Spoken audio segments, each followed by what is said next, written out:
সকালে একটু চা খাওয়া প্রায় আমাদের সকলেরই অভ্যাস। কারো কারো তো একদিন চা না খেলে চলে না। কিন্তু এই চা কে আবিষ্কার করেছিলেন? কোথা থেকে এলো চা? চলুন আজকে আলোচনা করা যাক চায়ের ইতিহাস সম্পর্কে।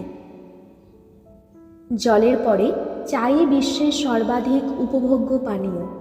চা বলতে সাধারণত সুগন্ধযুক্ত ও স্বাদ বিশিষ্ট এক ধরনের উষ্ণ পানীয়কে বোঝায়। চা গাছ থেকে চা পাতা পাওয়া যায়। চা গাছের বৈজ্ঞানিক নাম ক্যামেলিয়া সিনেনসিস। বিশ্বের সর্বোচ্চ চা রপ্তানিকারক দেশ হল চীন। ভারত বিশ্বের অন্যতম বৃহত্তম চা উৎপাদক দেশ। তবে 70% বেশি চা ভারতেই পান করা হয়। চায়ের গল্প শুরু হয় চীনে।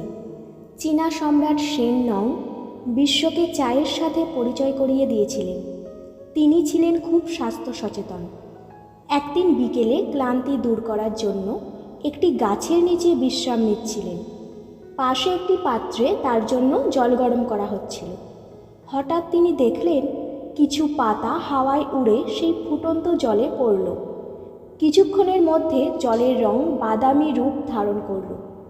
উষ্ণ পানীয়র প্রতি তিনি আকৃষ্ট হলেন এবং ওই পানীয় কিছুটা পান করলেন। তিনি বেশ চনমনে বোধ করলেন। নিজেকে সতেজ মনে হলো, ক্লান্তি দূর হলো। এরপর অনেক খুঁজে পাওয়া গেল সেই পাতাটির উৎস, ক্যামেলিয়া সিনেনসিস গাছ। চা মৌসুমী অঞ্চলের পার্বত্য ও উচ্চভূমির ফসল।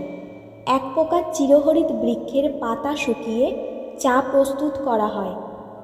চীন দেশই চায়ের আদি জন্মভূমি। বর্তমানে এটি বিশ্বের সর্বাপেক্ষা উল্লেখযোগ্য পানীয় রূপে গণ্য করা হয়। চীনের সিচুয়ান প্রদেশের লোকেরা সর্বপ্রথম চা সেদ্ধ করে ঘন লিকার তৈরি করতে শেখে। পর্তুগিজদের হাত ধরে 1610 সালে ইউরোপে চায়ের প্রবেশ ঘটে। 1650 সালে চীনে বাণিজ্যিকভাবে চায়ের উৎপাদন শুরু হয়। এরপর ভারতবর্ষে চায়ের চাষ শুরু হয় 1818 সালে। ব্রিটিশরা 1855 সালে সিলেটে সর্বপ্রথম চায়ের গাছ খুঁজে পায়। পরবর্তীতে সিলেটে মালনী ছড়ায়। 1857 সালে বাণিজ্যিকভাবে চা চাষ শুরু হয়। ব্রিটেনে চা জনপ্রিয়তা পায় 1700 সালের দিকে। এই ব্রিটেনের মাধ্যমেই ভারতীয় মহা উপদেশে চায়ের প্রবেশ ঘটে। ব্রিটিশরা চেয়েছিল ভারতবর্ষের মানুষ যাতে চাতে অভ্যস্ত হয়ে ওঠে, চা যেন তাদের নিত্য পণ্যের তালিকায় স্থান পায়। এজন্য চা কোম্পানি প্রতিষ্ঠার পরপরই ইংরেজরা লোভাতুর বিজ্ঞাপনের প্রতি জোর দেয়। প্রথম কাজ ছিল বিশেষজ্ঞদের দিয়ে চায়ের বিজ্ঞানসম্মত উপকারিতা বের করে মানুষকে চায়ের প্রতি আকৃষ্ট করে তোলা। 1793 সালে আপোজন প্রকাশিত ইংরাজি বাংলা অভিধানে চা শব্দটির দেখা মেলে। আছে চা পানি শব্দটিও। এছাড়া 1797 সালে প্রকাশিত জন মিলারের শিক্ষাগুরু বইতে জৈনিক সাহেবের দেওয়ান এবং চাকরের মধ্যকার সংলাপেও সাহেবের চা পানের অভ্যাসের পরিচয় মেলে। জাপানিরা তৈরি করে গুঁড়ো চা, জাপানি ভাষায় যাকে বলা হয় হিকিয়ৎ চা। এই গুঁড়ো চা বৌদ্ধ ভিক্ষু এবং জাপান সম্রাটের কাছে অতি প্রিয় পানীয় বলে বিবেচিত হতো। চাতে রয়েছে এক ধরনের স্নিগ্ধ প্রশান্তিদায়ক স্বাদ। প্রস্তুত করার প্রক্রিয়া অনুসারে চাকে 5টি প্রধান শ্রেণীতে ভাগ করা যায়, যেমন কালো চা, সবুজ চা, স্টক চা, উলং চা বা ওলং চা এবং প্যারাগুয়ে চা। এছাড়া সাদা চা, হলুদ চা, পুয়ের চা সহ আরও বিভিন্ন ধরনের চা রয়েছে। তবে সর্বাধিক পরিচিত ও ব্যবহৃত চা হল সাদা, সবুজ, উলং এবং কালো চা। প্রায় সব রকম চাই ক্যামেলিয়া সিনেনসিস থেকে তৈরি। বিভিন্ন উপায়ে প্রস্তুত করার কারণে এক এক ধরনের চা এক এক রকম স্বাদযুক্ত। পুয়ের চা অনেক ক্ষেত্রে ওষুধ হিসাবে ব্যবহৃত হয়। ইংরেজিতে চায়ের প্রতিশব্দ হল টি। গ্রিক দেবী থিয়ার নামানুসারে এরূপ নামকরণ করা হয়েছিল। চা প্রধান ক্রান্তীয় মৌসুমী জলবায়ু অঞ্চলের ফসল হলেও উপক্রান্তীয় জলবায়ু অঞ্চলেও এটি কিছু কিছু চাষ করা যায়। প্রথম অবস্থায় পাহাড়ের ঢালু জমি পরিষ্কার করা হয়। এর চারা পৃথক বীজতলায় তৈরি করা হয়। তারপর চা উষ্ণ ও আর্দ্র অধিক উচ্চতার জলবায়ুতে চাষ করা হয়। চারাগুলো যখন 20 সেন্টিমিটার দীর্ঘ হয় তখন সেগুলোকে চা বাগানে সারিবদ্ধভাবে রোপণ করা হয়।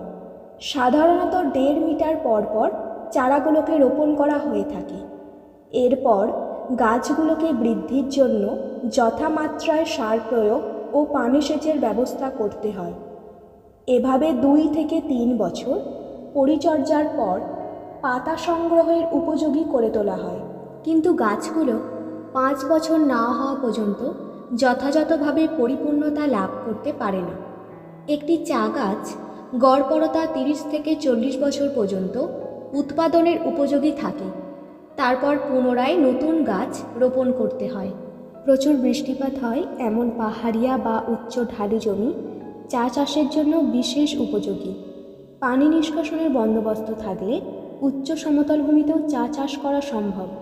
হিউমাস সারযুক্ত এবং লৌহ মিশ্রিত দোআঁশ মাটি চা চাষের জন্য খুবই উপযোগী। উষ্ণ ও আর্দ্র জলবায়ু চা উৎপাদনের জন্য প্রয়োজন। চা চাষের জন্য 175 থেকে 250 সেন্টিমিটার বৃষ্টিপাত আবশ্যক। এজন্য মৌসুমী ও নিরক্ষীয় অঞ্চলের দেশগুলোয় চা চাষের উৎপাদন বেশি হয়ে থাকে। চীন জাতীয় গাছের পাতা স্বাদ ও গন্ধের জন্য বিখ্যাত। আসাম জাতীয় গাছের পাতা রঙের জন্য বিখ্যাত।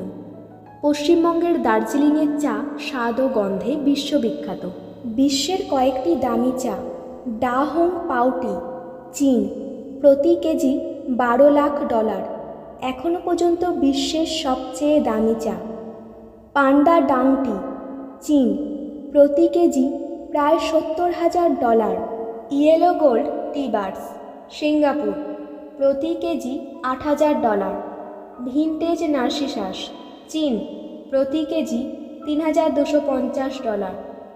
সিলভার টিপস ইম্পেরিয়াল টি, দার্জিলিং, প্রতি কেজি $1,850। বিশ্বজুড়ে দৈনিক 2 বিলিয়ন কাপ চা পান করেন মানুষ। চায়ের জনপ্রিয়তার কারণে প্রতি বছর 21শে মে আন্তর্জাতিক চা দিবস পালন করা হয়।